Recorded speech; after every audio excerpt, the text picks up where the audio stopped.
ଗୋଟେ କଥା କହିବେତି ଆଜ୍ଞା, ଆମେ ଯେଉଁ ଝିଅକୁ ବାହା ଦଉ ସବୁବେଳେ ଚିନ୍ତା କରୁ କି ତା ଘରେ ନଣନ୍ଦଟି ନଥାଉ, ଦିଅର ବି ନଥାଉ, ବଡ଼ ପରିବାରଟି ନଥାଉ, ଆଉ ତାର ଶାଶୁ ଶ୍ୱଶୁର ତାକୁ ବହୁତ ଭଲ ପାଆନ୍ତି, ମୁଣ୍ଡରେ ବସେଇକି ରଖିଥାନ୍ତୁ।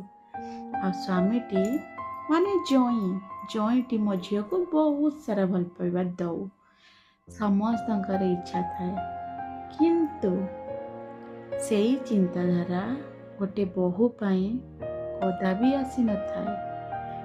ବୋହୂଟି ଆସିଲା ପରେ ଯଦି ସିଏ ତା ସ୍ୱାମୀଟି ତାକୁ ଖୁସି ଦେଉଛି, କିଛି ବାପା ମାଆଙ୍କ ଆଖିରେ ସେଟା ଯାଏନି କି ଆମେ ଆସିକି ଏତେ କଷ୍ଟ ପାଇଛୁ, ଏତେ ଯନ୍ତ୍ରଣା ପାଇଛୁ, ଆମ ସ୍ୱାମୀ ଆମକୁ ବାଡ଼େଇଛନ୍ତି, ଶାଶୁ ଶ୍ୱଶୁର ଆମକୁ କେତେ କଥା କହିଛନ୍ତି, ଆମେ ଏମିତି ଦିନ କାଟିଛୁ, ଆମ ଆଗରେ ବୋହୂଟା ଏତେ ଖୁସିରେ ରହିଛି, ତାଙ୍କ ଦେହରେ କଦାପି ଯାଏନି।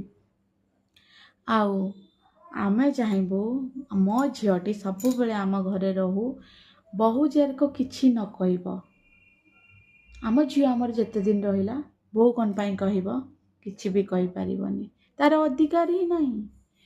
ନଣନ୍ଦ ଦିଅର ସମସ୍ତଙ୍କୁ ସେ ସ୍ନେହ କରୁ, ଆଦର କରୁ, ଭଲ ପାଉ, ସବୁ ତାଙ୍କ ପାଇଁ କରୁ, କିନ୍ତୁ ସିଏ ତା ପ୍ରତିବଦଳ କିଛି ନ ଚାହୁଁ। ସତ କହିଲି ନା ସାଙ୍ଗମାନେ?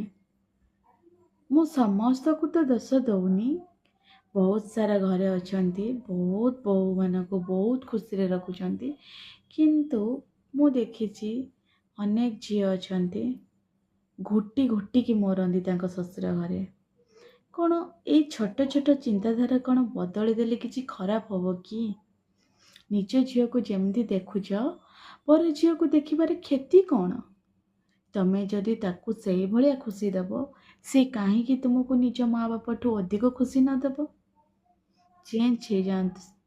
ଯେତିକ ଯାହା ବି ଆପଣମାନଙ୍କର ଚିନ୍ତାଧାରାକୁ ଚେଞ୍ଜ କରିକି ପର ଝିଅଟିକୁ ନିଜ ଝିଅ ଭଳି ଭାବି ଖୁସିରେ ଦିନ କାଟିବା ପାଇଁ ଚେଷ୍ଟା କରନ୍ତୁ। ଦେଖିବେ ସବୁ ଠିକ୍ ହେଇଯିବ, ସୁନାର ସଂସାର ହେଇଯିବ ସେ ଘରଟି। ବୁଝିଲେ? ଯଦି ଭୁଲ କହିଥିବି କ୍ଷମା କରିଦେବେ। Thank you.